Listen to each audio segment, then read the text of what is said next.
Good morning, everyone. I'm going to first start out by asking how many of us have ever asked ourselves this question automatically when challenged with an opportunity to help someone else? I know I have, and I know I should see a lot more hands up there too. So I'd like to begin with a personal story. Many years ago, I received a phone call. I had just come home from college for the summer. It was a Thursday in May 2003. I had just been home from school for a couple days. That phone call was from an employee that works at the restaurant that my family has owned since the late 1970s. When I picked up that phone call, he shouted into the line, "There's been a fire." For a moment or two, I froze. I couldn't think. I was unable to process what he said. When I finally said, "What?" he said again, "There's been a fire. Get here now." So quickly, my sister and I jumped into my car, and I drove us, admittedly in record speed, the 13 miles into town. That whole way, we had no idea what we would find when we pulled into that parking lot. And when we did, it truly was horrifying. The place that my family has loved, our second home, our livelihood, was in crumbles. It was a terrifying sight. But quickly and thankfully, our glances shifted elsewhere, and they fell on all the family and friends that had already gathered at our restaurant and were waiting for us with warm hugs and words of compassion and kindness. Our neighbors seemed to come out from all over the place, asking what they could do to help us, and a couple fellow business owners returned to their own establishments and came back with supplies to secure what was left of our building. That outpouring of support we received from our community was amazing, and without that family of support, it would have been really hard to move on. But now let's go back even further. June 23rd, 1972. How many of you were in Corning that day? For anyone that was, or for anyone nearby, no reminder is needed for what that date symbolizes. It was the day that Corning flooded. Although emergency evacuation had been ordered, for many of our neighbors, it was far too late. 18 of our neighbors passed away in Corning alone. 6,000 had to flee from their homes. Utility outages throughout the area, as you know, made relief efforts all the more daunting. At the Corning Museum of Glass, where we are today, we were heavily affected as well. Most of our then 13,000 glass objects had been completely covered in water and mud, completely submerged. Many, many of them had been broken and shattered. At our Raycar Research Library, the devastation was great as well. Nearly half of our entire collection had been under these waters. That also included our entire rare book collection. Many of those volumes were hundreds and hundreds of years old. And we can all imagine what water and mud does to books. The situation was grim. Now, I wasn't here myself, and it's a tragedy beyond anything I can possibly fathom.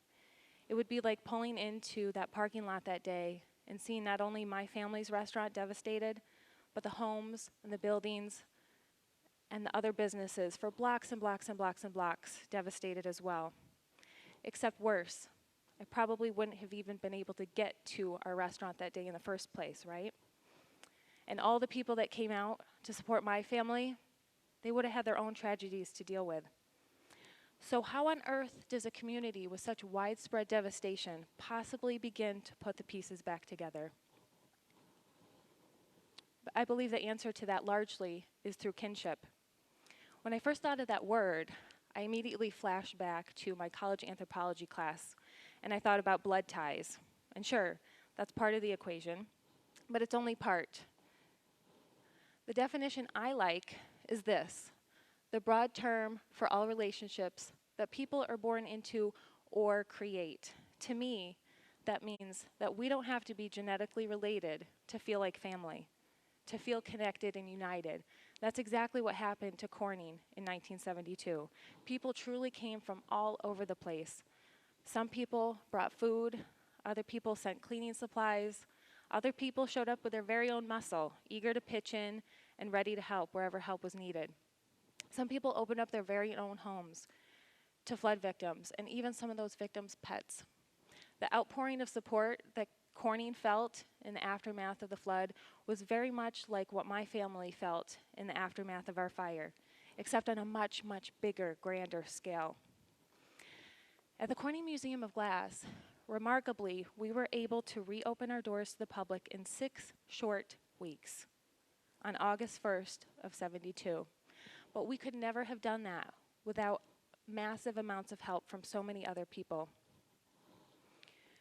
2 gentlemen came to us all the way from Germany, glass conservators, and one man, some of you might argue, came even further than Germany.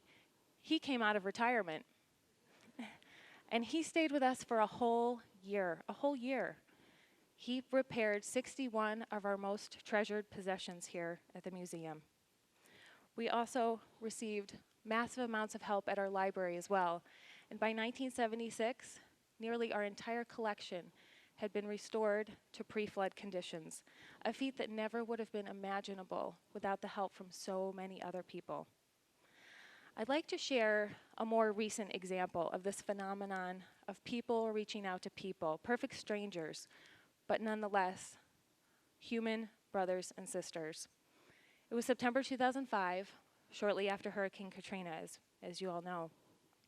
And I happened to be in the food court at the Carousel Mall up in Syracuse. And next to me, there were 2 families. And through my observations, it became obvious to me that these 2 families, one of them was from Syracuse, and one was from New Orleans. They had been displaced from their home in the aftermath of Katrina.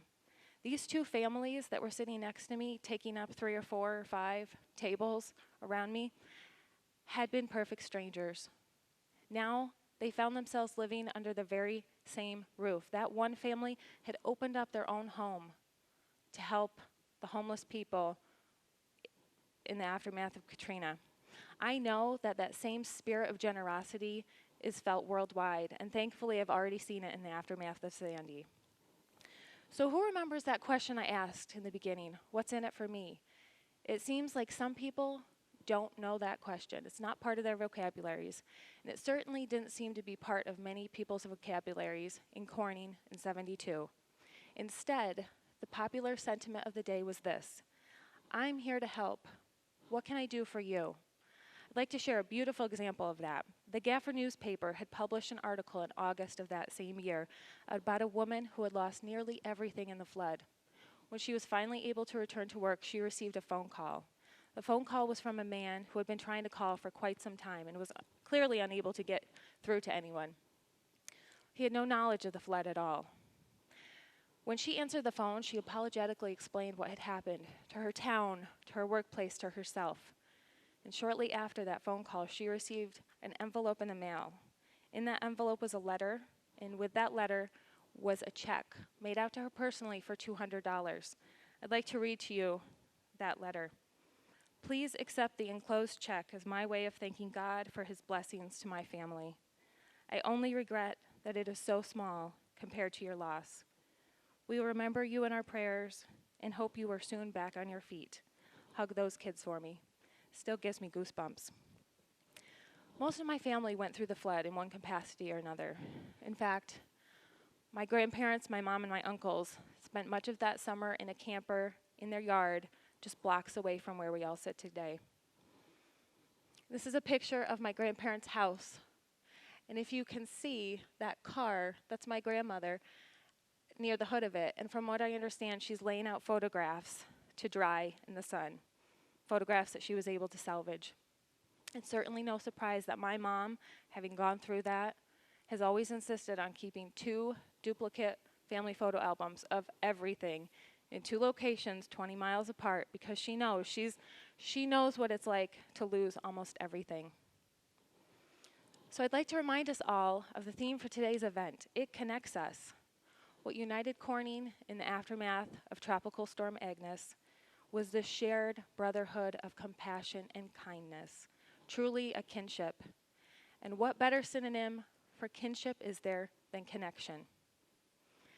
We're all going to go home today, and our minds are going to be bursting with inspiration and new ideas.